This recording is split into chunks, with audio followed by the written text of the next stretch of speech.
अगला प्रश्न है, समांतर चतुर्भुज ए बी सी डी के शीर्ष ए बी सी क्रमशः 8 + 5 आयोटा, -7 - 5 आयोटा तथा -5 + 5 आयोटा द्वारा निरूपित होते हैं तथा शीर्ष का मान d है, तो d का निर्देशांक या d का मान हमें ज्ञात करना है। तो चलिए इसके हल पर चलते हैं। तो पहले हम एक रफ स्केच बना लेते हैं कि ये एक समांतर चतुर्भुज है।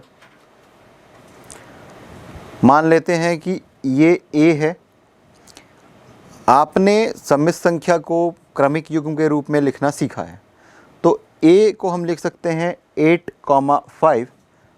यदि ये b है तो ये है -7 - 5, और यदि ये c है तो ये है -5 + 5। और d का मान लेते हैं कि ये x, y है। माना d x, y है।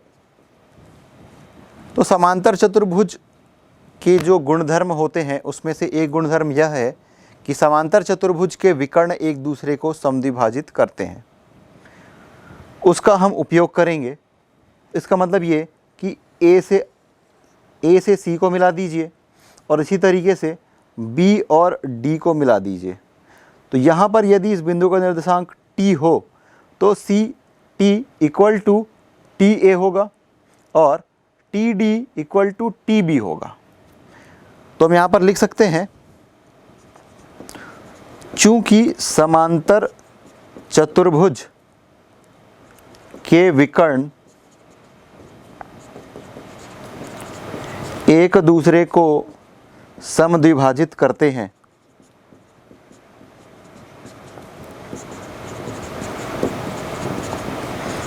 अतः यहां से देखिए B और D का मध्य बिंदु है T, B और D का मध्य बिंदु बराबर C और A का मध्य बिंदु।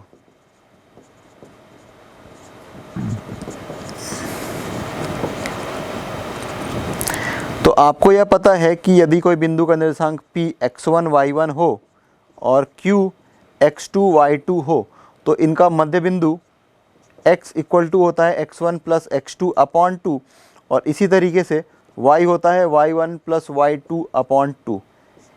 ये मध्य बिंदु के निर्देशांक का सूत्र है। तो B और D, तो देखिए B का x निर्देशांक है -7, D का x निर्देशांक है x/2। ये इसका x निर्देशांक हो गया इस T बिंदु का, B और D का मध्य बिंदु है इस वजह से। फिर इसका y निर्देशांक -5 और ये +y/2 इक्वल टू A और C का मध्य बिंदु, ये A है और C का मध्य बिंदु भी T है, तो इसका x निर्देशांक क्या होगा 8 - 5। ये -5 पहले से इस वजह से -5/2 और ये 5 और ये 5, तो 5 + 5/2। तो इस तरह से जब हम इसको और आगे हल करेंगे तो आपको मिल जाएगा -7 + x/2 और इसे आप लिख लीजिए y - 5/2 इक्वल टू 8 - 5, ये आपको मिल जाएगा 3/2, 5 + 5/2, तो 5 + 5/2 दैट इज 10/2 और इसे हल करेंगे तो मिल जाएगा आपको 5। तो आगे हल करें इसे तो इसका x निर्देशांक और इसका x निर्देशांक बराबर होगा, तो हम लिखेंगे तुलना करने पर x - 7/2 इक्वल टू 3/2।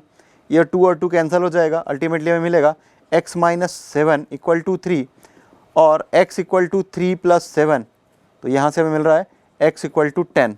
ये हमें x का मान मिल चुका है। दूसरा है y - 5/2 इक्वल टू 10/2। ये 2 और 2 कैंसिल हो गया, यहाँ से हमें मिलेगा y - 5 इक्वल टू 10 और y इक्वल टू 10 + 5 और y इक्वल टू 15। तो इस तरीके से ये x निर्देशांक और ये y निर्देशांक मिल गया। तो हम लिख सकते हैं D के निर्देशांक 10 15 होगा। अगला प्रश्न है, यदि z equal to 3 minus 5 iota हो तो सिद्ध कीजिए z square minus 6z plus 34 equal to 0 तथा इसका उपयोग करते हुए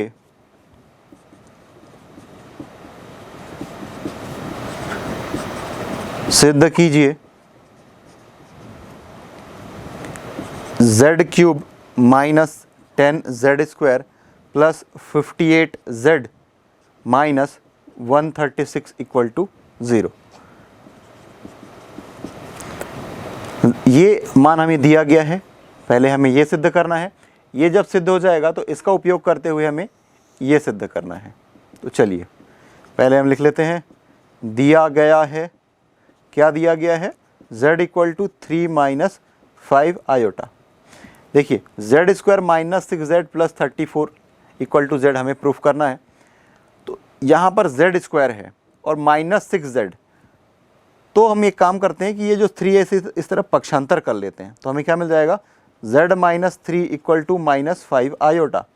अब हम वर्ग कर देंगे तो हमें क्या मिल जाएगा, z square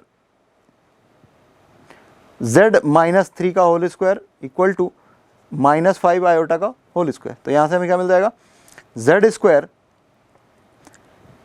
minus 6z plus 9 a minus B का whole square a square minus 2ab plus B square equal to minus है और यहाँ पर इसका स्क्वायर है तो ये हमें प्लस मिल जाएगा और 5 का स्क्वायर मिलेगा 25 और ये आयोटा स्क्वायर। तो इस तरीके से z square minus 6z plus 9 और ये वैल्यू आप पुट करेंगे तो आपको मिल जाएगा माइनस 25। क्यों, iota square equal to minus 1 होता है। ये इधर आकर के पक्षांतर होगा तो प्लस हो जाएगा, z square minus 6z plus 9 plus 25 equal to 0। तो अल्टीमेटली हमें मिल गया z square minus 6z plus 34 equal to 0। तो हमें जो सिद्ध करना था इसका पहला भाग सिद्ध हो चुका है। अब हमें z cube minus 10z square plus 58z minus 136 equal to z proof करना है।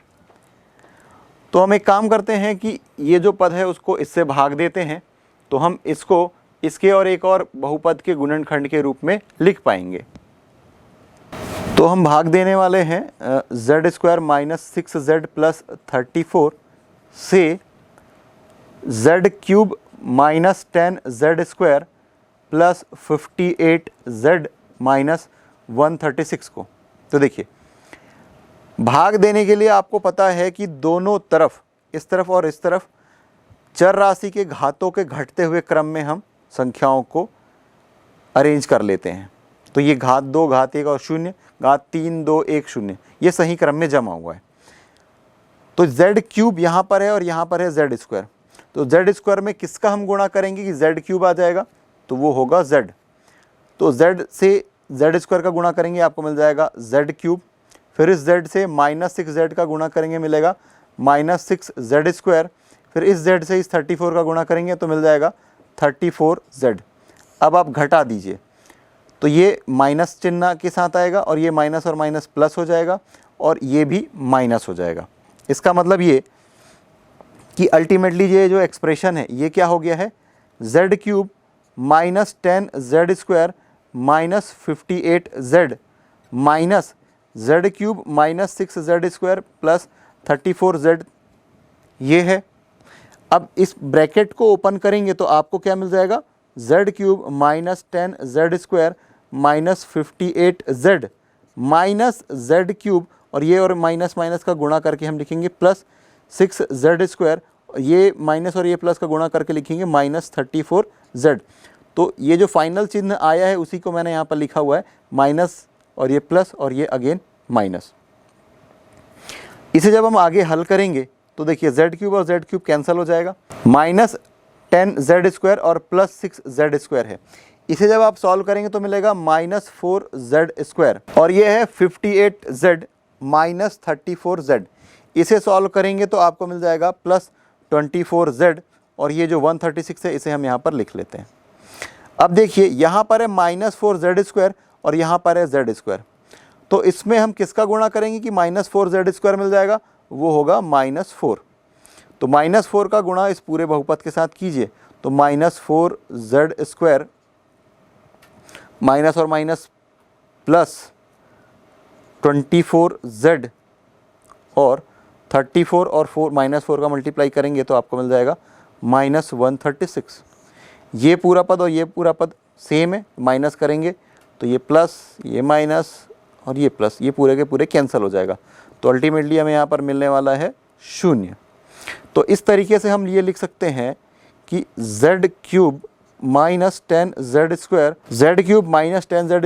Plus 58z minus 136 equal to z minus 4 into z² minus 6z plus 34।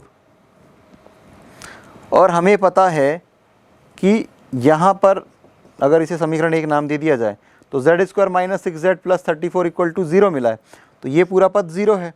तो ये हमें z माइनस 4 इंटू 0 जब करेंगे तो आपको मिल जाएगा इक्वल टू 0। तो इस तरीके से सिद्ध हुआ कि z³ minus 10z² plus 58z minus 136 equal to 0, और यही हमें सिद्ध करना था। अब चलते हैं बिंदु पथ पर। बिंदु पथ या लोकस, बिंदु दिए गए प्रतिबंध का पालन करते हुए जिस पथ पर गति करता है उसे उस बिंदु का बिंदु पथ कहते हैं। तो आगे हमें प्रश्न मिलेंगे जिस पर हमें बिंदु पथ निकालना होगा एक दिए गए प्रतिबंध पर। प्रश्न है सम्मिश्र संख्या z equal to x plus iota y का बिंदु पथ ज्ञात कीजिए।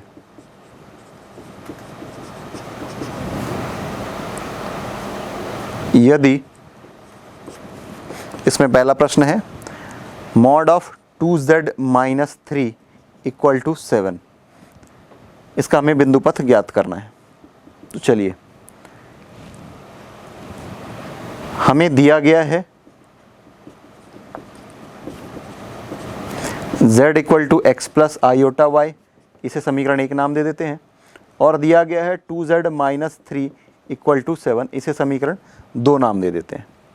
यहाँ पर जो z है उसे हम x प्लस आयोटा वाई से रिप्लेस कर देते हैं, तो हमें मिलेगा 2 into x plus iota Y minus 3 का मॉड इक्वल टू 7।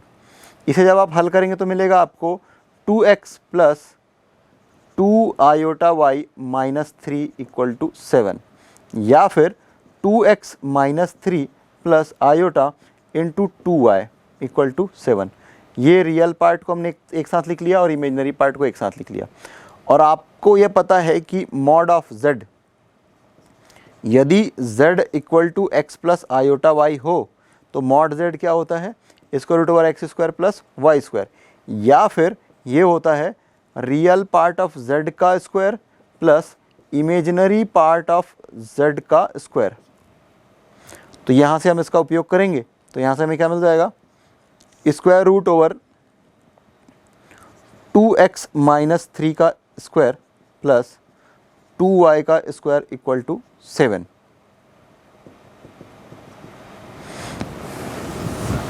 अब इसे आगे हल करने के लिए हम वर्ग कर देते हैं दोनों पक्षों का। तो वर्ग करने पर हमें क्या मिलेगा, 2x माइनस 3 का होल स्क्वायर प्लस 2y का होल स्क्वायर इक्वल टू 49। अब ये जो पद है इसे आप एक्सपांड कर लीजिए, विस्तार कर लीजिए, a माइनस बी का होल स्क्वायर के फॉर्म पे है।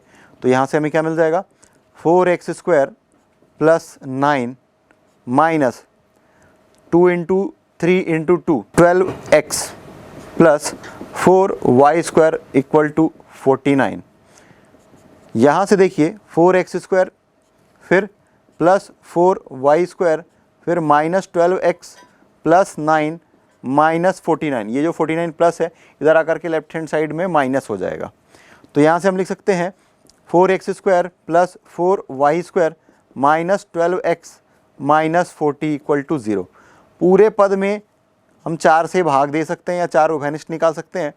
तो आप लिखेंगे 4x square plus Y square minus 3x minus 10 equal to 0, तो 4 तो 0 के इक्वल नहीं हो सकता क्योंकि 4 अपने आप में एक अलग नंबर है। तो यहाँ से हमें क्या मिल जाएगा, x square plus Y square minus 3x minus 10 equal to 0, और यही इस बिंदु का बिंदु पथ है। आगे चलकर आप देखेंगे कि यह एक वृत्त का समीकरण है। यदि सम्मिश्र संख्या z equal to x plus iota हो तो हमें बिंदु पथ ज्ञात करना है। दूसरे प्रश्न में mod of z minus a plus iota b equal to 3 का। तो चलिए आगे हल करते हैं। पहली बात है कि दिया गया है उन राशियों को हम पहले लिख लेते हैं।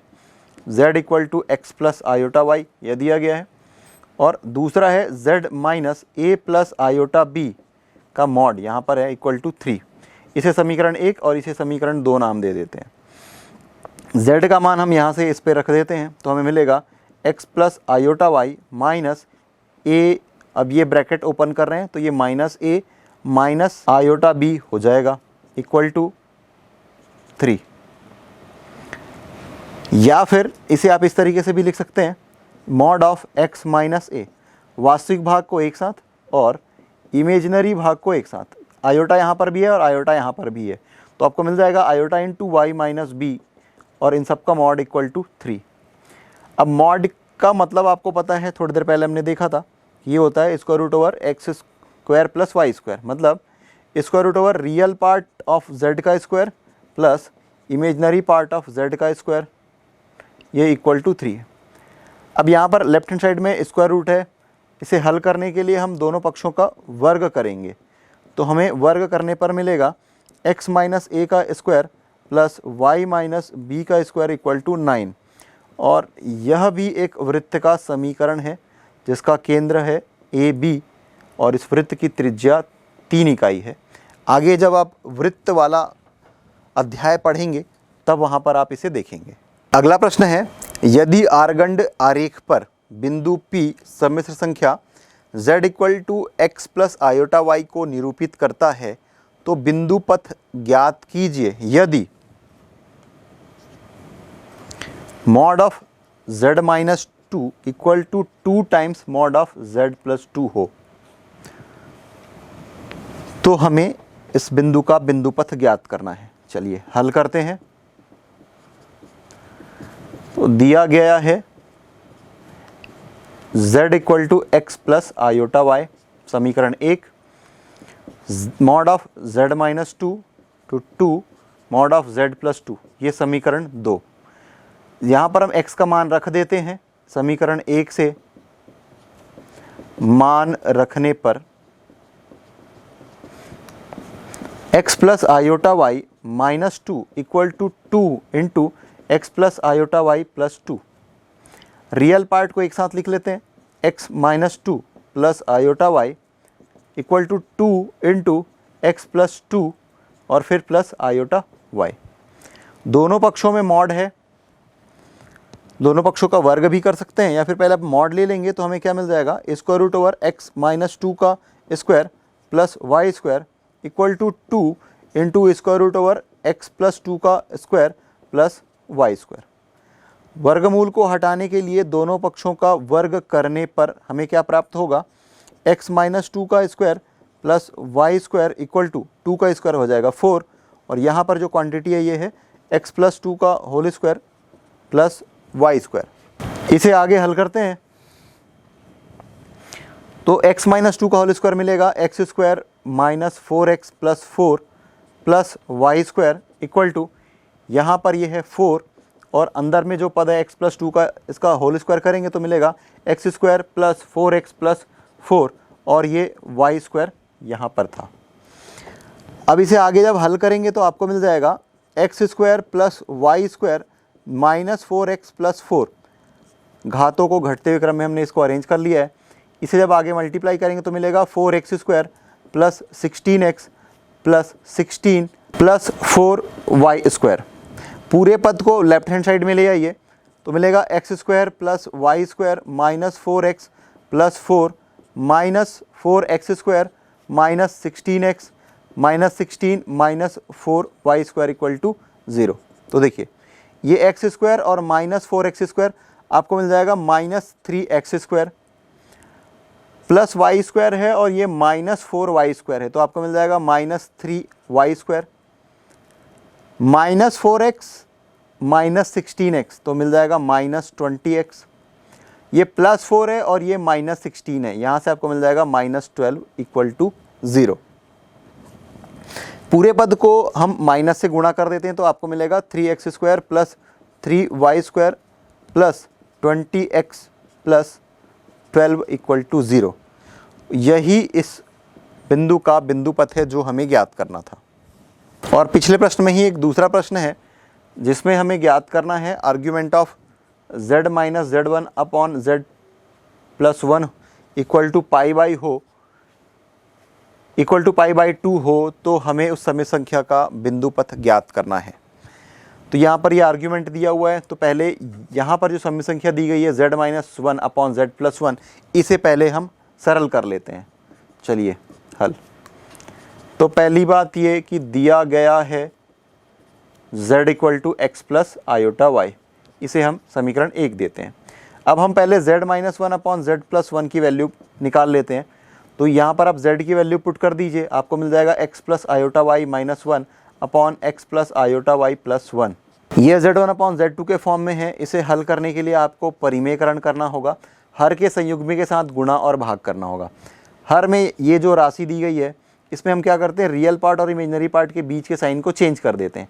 तो यहाँ पर प्लस है तो यहाँ पर माइनस से रिप्लेस कर देंगे तो हमें उस समय संख्या का संयुग्मी प्राप्त हो जाएगा। तो x - i/y + 1 upon x - i/y + 1, इस संख्या से समय संख्या से हमने गुणा और भाग किया। तो इसे अब आगे आप हल करेंगे, गुणा करेंगे तो आपको क्या मिल जाएगा, ये देखिए।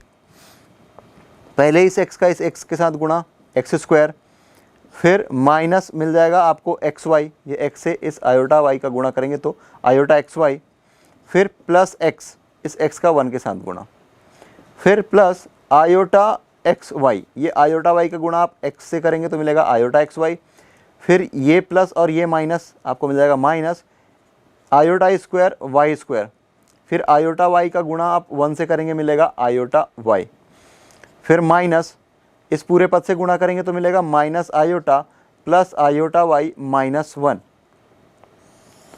अपॉन, देखिए x + 1 यहाँ पर भी और x + 1 यहाँ पर भी है, प्लस i/y है और ये माइनस i/y है। a + b × a - b के फॉर्म पे है, तो इसे आप लिख सकते हैं x + 1 का स्क्वायर माइनस i/y का स्क्वायर। आगे हल करते हैं। -i/xy और ये प्लस i/xy, ये दोनों पद आपस में कैंसिल हो गए। इसी तरीके से ये +x और ये -x कैंसिल हो गया।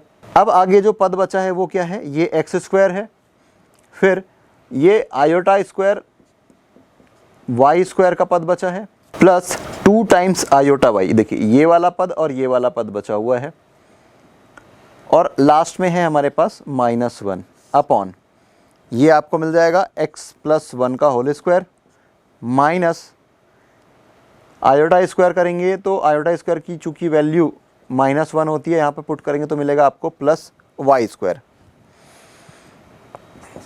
यहाँ पर भी i/2 की वैल्यू आप पुट कर देंगे तो आपको मिल जाएगा x² + y² plus 2i/y -1 upon x + 1 का होल स्क्वायर प्लस y²। ये है z - 1 अपॉन z + 1 की वैल्यू। या फिर इसे आप इस तरीके से भी लिख सकते हैं, x² + y² -1, ये आपका रियल पार्ट है, plus twice i/y upon x + 1 का स्क्वायर प्लस y²। ये है z - 1 अपॉन z + 1। हमें आर्ग्यूमेंट निकालना है। यदि z1 = z - 1 अपॉन z + 1 हो, तो यहाँ से मैं लिख सकता हूँ z1 = दिस क्वांटिटी। तो यहाँ से हम इसको इस तरीके से लिख सकते हैं, x² + y² -1 अपॉन x + 1 का होल स्क्वायर प्लस y²। ये x का मान है, ये वास्तविक भाग है, प्लस i/2y अपॉन x + 1 का होल स्क्वायर प्लस y², ये इसका इमेजिनरी भाग है। और हम ये जानते हैं कि यदि z = x + i/y हो तो थीटा = होता है tan 1 y बाई एक्स। तो यहाँ पर यदि इसे हम z1 से रिप्लेस कर दें और ये x1 y1 से, तो यहाँ पर हमें मिलेगा theta equal to inverse y1 upon x1। x1 का मान पूरा ये पद है और y1 का मान पूरा ये पद है। तो यदि हम y बाई एक्स निकालेंगे या y1 अपॉन x1 निकालेंगे तो आपको दिस अपॉन दिस मिलेगा। हर में ये दोनों पद समान है, ये कैंसिल हो जाएगा। आपको मिलेगा 2y upon x square plus Y square minus 1। यहाँ पर देखिए कि ये argument of z minus 1 upon z plus 1 ये हमें ज्ञात करना था। ये हमें पाई बाई 2 दिया गया है।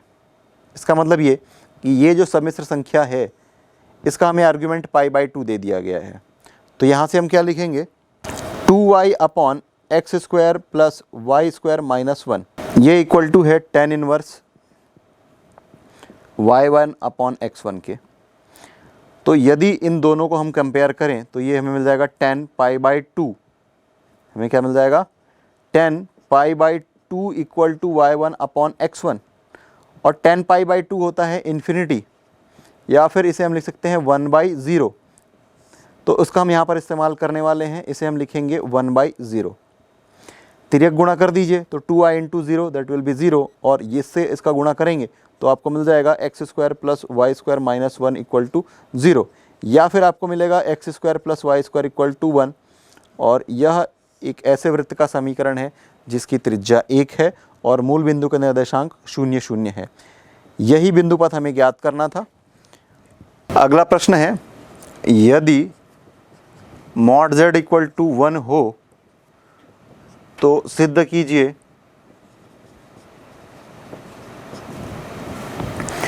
1 plus z upon 1 minus z bar equal to z। तो इसे हल करने के लिए हमें सम संख्या के संयुग्मी से संबंधित अवधारणाओं का इस्तेमाल करना होगा। तो पहले हम लिखेंगे कि दिया गया है मॉड z इक्वल टू 1। तो यहाँ से हम ऐसा लिख सकते हैं क्या, दोनों पक्षों का जब वर्ग कर देंगे तब भी हमें mod z square equal to 1 मिलेगा, 1 का स्क्वायर 1। और मॉड z को आप लिख सकते हैं z इंटू जेड बार, सम संख्या और उसका संयुग्मी का दोनों का जब आप गुणा करेंगे तो आपको मॉड z का स्क्वायर मिल जाएगा। तो यहाँ से हम इसको लिख सकते हैं z into z bar equal to 1, और यहाँ से हम z बार की वैल्यू निकाल सकते हैं। z की वैल्यू तो दी गई है, मॉड z की वैल्यू तो दी गई है, अब यहाँ से z बार निकाल लेते हैं। तो z बार इक्वल टू मिल जाएगा 1 अपॉन z। इसका हम आगे चलकर उपयोग करेंगे। ये हमें मान मिल गया है। अब यहाँ पर जो हमें ज्ञात करना है 1 plus z upon 1 plus z बार, इसे हम ज्ञात करने के लिए आगे इसमें वैल्यू पुट कर देते हैं। तो 1 plus z upon 1 plus z बार की वैल्यू है 1 अपॉन z। इसे जब आगे हल करेंगे तो आपको मिल जाएगा 1 plus z upon z plus 1 upon z। तो अल्टीमेटली ये पद और ये पद कैंसिल हो जाएगा, ये हमें मिलेगा 1 plus z upon 1 plus z bar equal to z, और यही हमें सिद्ध करना था। दूसरा प्रश्न है, यदि z1 व z2 सम्मिश्र संख्याएं इस प्रकार है कि mod of z1 equal to mod of z2 equal to 1 upon mod of z1 plus 1 upon z2 equal to 1 हो, तो सिद्ध कीजिए कि mod of z1 plus z2 equal to 1। ये हमें सिद्ध करना है। चलिए हल करते हैं। तो जो चीज़ें दी गई है उसका हम इस्तेमाल करेंगे इसको सिद्ध करने के लिए। दिया गया है z1 का मॉड इक्वल टू z2 का मॉड, और ये बराबर है mod of 1 upon z1 plus 1 upon z2 के बराबर है, और ये इक्वल टू 1 है। ये देखिए ये इक्वल टू 1 है। तो इस तरीके से हम जब इसका वर्ग करेंगे तो मॉड ऑफ z1 का वर्ग equal to mod of z2 का वर्ग बराबर, यहाँ पर हमने जो कंसेप्ट का इस्तेमाल किया था उसका भी इस्तेमाल हम यहाँ पर करेंगे। तो इसे हम लिख सकते हैं z इंटू जेड बार, या फिर z1 into Z1 bar equal to Z2 और Z2 का बार इक्वल टू 1।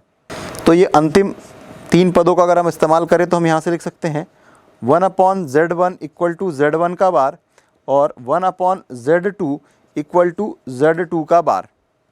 तो इसलिए हम आगे लिखेंगे 1/Z1 प्लस 1/Z2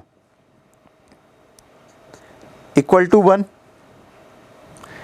यहाँ पर ये जो 1/Z1 है और यहाँ पर 1/Z2 है, इसकी वैल्यू को हम पुट कर देते हैं तो यहाँ से हमें मिल जाएगा Z1 का बार प्लस Z2 का बार इक्वल टू 1। दोनों पक्षों का संयुग्मी ले लेंगे तो हमें मिलेगा mod of Z1 bar plus Z2 बार और ये पूरे का बार इक्वल टू 1। तो इसे और आगे हल करेंगे तो आपको मिल जाएगा Z1 प्लस Z2। किसी संख्या का संयुग्मी वह सम्मिश्र संख्या होती है, इस वजह से हमें मिल जाएगा mod of Z1 plus Z2 equal to 1 और यही हमें सिद्ध करना था। तो इस तरीके से हम मॉड ऑफ Z1 या किसी सम्मिश्र संख्या के मापांक के गुणधर्मों का इस्तेमाल करके और भी प्रश्नों को सरलता से हल कर सकते हैं।